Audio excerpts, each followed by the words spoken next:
back to the next part of the tale of Peach and Oiram. So last time we left them each with their villages doing fairly well, and they had kind of become lords of the land in some ways. And of course, a couple things happened next. So first of all, they realized there was still joint custody over kind of the old fortune of Don Marquis. And in this case, when they went to go back to kind of his treasure house or his treasure rooms inside of his house, they found out there was another room that was kind of partially hidden behind some piles of treasure. So they had been, as they need, going in and getting different items of treasure out and using it kind of as their own banking or storehouse area. And when they went in, they got some more of this treasure out with a new room that they discovered in there, right? So as I was saying, it was blocked up and they kind of discovered a new room. And they started using some more of this treasure, especially Oiram ended up getting a lot of the treasure from this new room. But it turns out a lot of it had been ill-gotten gains, as is not surprising based on what we already know about some of the people Don Marquis employed. And with some of these ill-gotten gains, they had also become cursed.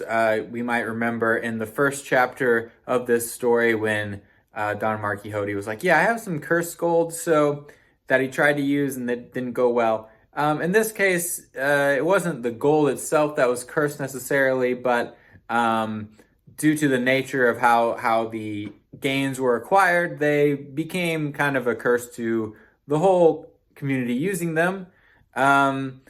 And so this was one setback, but it wasn't that big of a deal overall. I mean, as we've been saying, they've been kind of dealing with some of these mysterious items. Now, what Peach got in her portion, rather than the ill-gotten gains so much, was she found a lot more potions and some other kind of more mystical treasures, like a philosopher's stone that was helpful to, again, keep her economy going in her village. With these prospering two villages, that created sort of a province. Well, the big neighboring political unit that sort of claimed authority over this area, they kind of got wind of like, hey, there's more things going on here. And Don Marquis isn't there anymore, who, even though he was in an unofficial capacity, they were kind of recognized like he's kind of the guy over there if we ever needed to do something with that. But now there's not that. They sent instead some other people to go kind of investigate the situation, kind of lay claim to the area, or at least decide who is the person who we're going to negotiate within this area. And to do this, they had a courtier, and there was also a margrave who came over and became kind of the official representative of the kingdom there. Peach ended up working pretty well with this courtier and this margrave. The margrave ended up backing Peach, and this is where the competition became a little less friendly, right? Because they could only pick one place. And of course, Peach's town was in a more logical location, her village, rather than kind of weirdly straddling a mountain pass. So that also helped her position in that case. And so Peach is able to make friends with this margrave. Well, really, she made friends with the courtier who had influence with the margrave, it was all part of the same kind of embassy that came over from this other kingdom.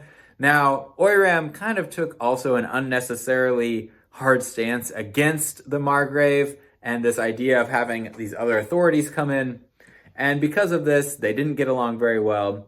He wasn't really able to expand his holdings. In fact, he even demanded tribute from these people coming in. He was like, sure, you can be kind of the holders of these titles, but you have to pay us extra. They didn't go for that at all. The tribute never even came through a single time.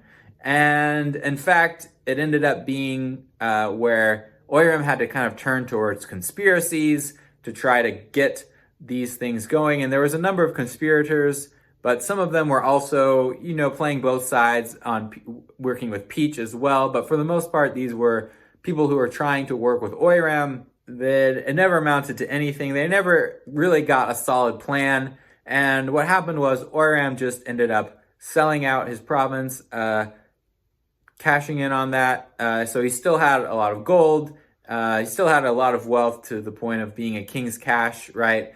and he decided to sell out, or he sold his land anyway, but he determined he was going to figure out a new way to kind of get on top of the situation. Meanwhile, Peach now really fully took on the authoritative position within the area. The margrave was technically in charge according to the faraway, the more centralized kingdom that claimed to rule over this area that was really semi-autonomous.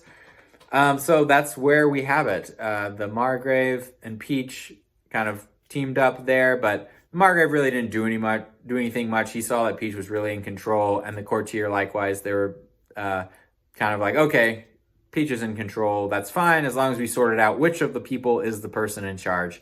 And so that's Peach going forward. But Oiram still has a lot of money, and that's where we can end this chapter.